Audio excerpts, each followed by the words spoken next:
Hello friends, this is Adam with Movie Guy 365, and we continue our Avengers Endgame countdown series with the next film in the Marvel Cinematic Universe, and that is Avengers Age of Ultron.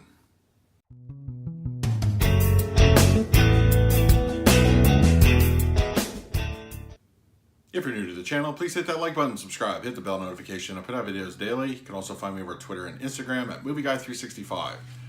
So, we've come to our next team-up movie. That is Avengers Age of Ultron, often regarded as kind of a step down from the original Avengers. It's a lot of times it is kind of, I don't know, I feel a little bit of a bad rap, and I'll explain some reasons why I feel that it definitely deserves a little bit more love than it gets. But first, let's go over the format. So, as you can see here, I have the original Steelbook, which is the Ultron version.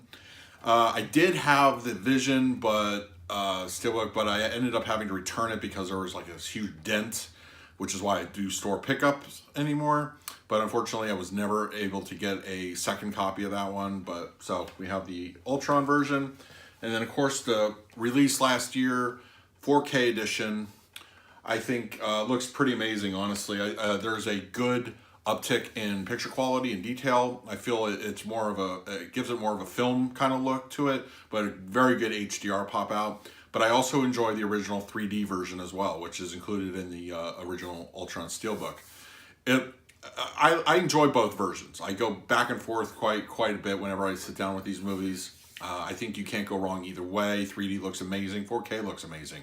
Each for different reasons. So I would recommend picking it up any edition you can get your hands on, to be honest. So let me talk about the movie.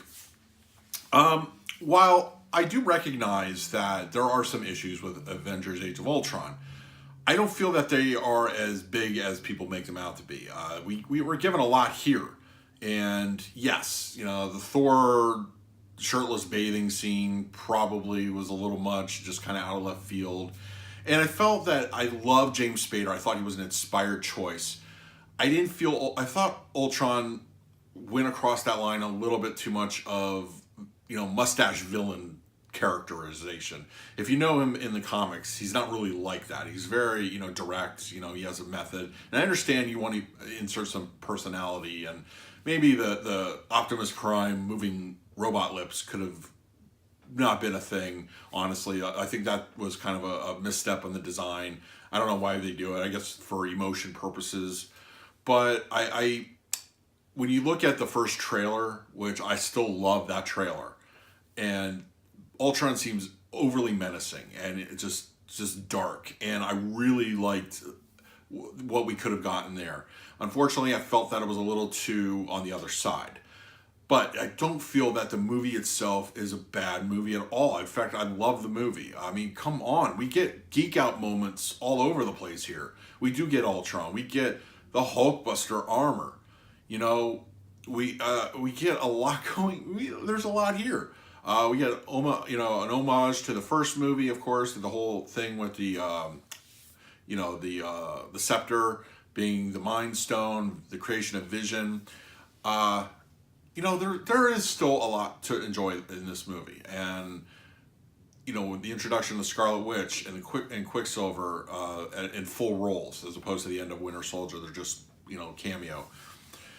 I think overall that the movie still works. I find it very, very enjoyable. We get a lot of movement on the cosmic side of things as far as the Mind Stone goes. Like I mean, at this point, the plan of Infinity War and Endgame is taking shape here. I mean, it really is. It's full force.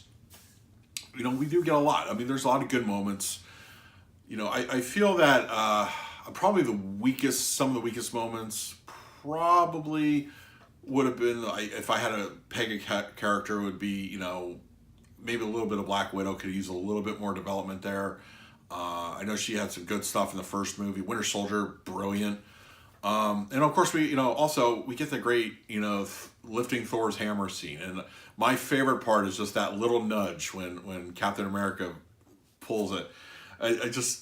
I need that scene, Marvel. You know, I need that scene in Endgame. If I get that scene, I'm good. I want that. I want Cap picking up, you know, Thor's hammer. We got to get that back. You know, so I think we're going to see it. How are we going to get Mjolnir back? I don't know. I mean, apparently time travel may be a thing, but I want to see it. I'm excited for the possibilities. But anyway, so yeah, Age of Ultron, I enjoy it. I think I know Joss Whedon had a couple issues with the studio and that kind of thing, but I still feel that overall he made a very good movie. I think it could have been a touch darker, mostly all on Ultron's side. I think you could have kept the plot the same. You could have kept most of that plot intact, but make Ultron a little bit more of a villain. And I know his goals were just pure evil, that kind of thing, but just the human like characteristics I think needed to go. That's my real only complaint about the movie. But yeah, I love Age of Ultron. What do you guys think? Let me know in the comments below. Do you like Avengers Age of Ultron? I mean, do you feel that it gets a bad rap? I certainly do. So please, in the meantime, like, subscribe, hit that bell notification. I put out videos every single day. So until next time, this is Adam with Movie Guy 365, and we'll see you at the movies.